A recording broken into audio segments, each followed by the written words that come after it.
So ito na po yung mga kabay, yung wiring lang po yung sira. Ayan.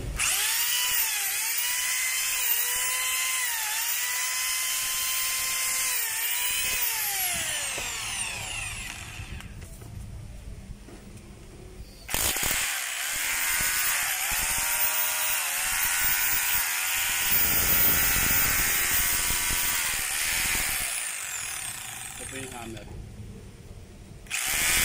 Ito sa naikot. Ayan. Pero pumapalo po yan.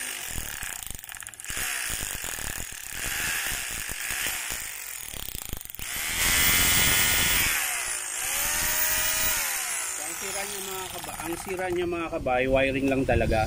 Putol po yung sa field coil niya, hininang ko lang kaya gumana.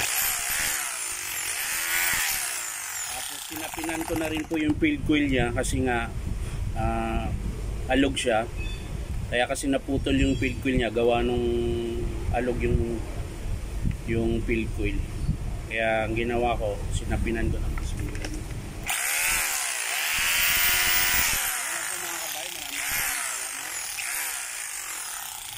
Salamat sa panunood at like and share na rin po. Bye bye.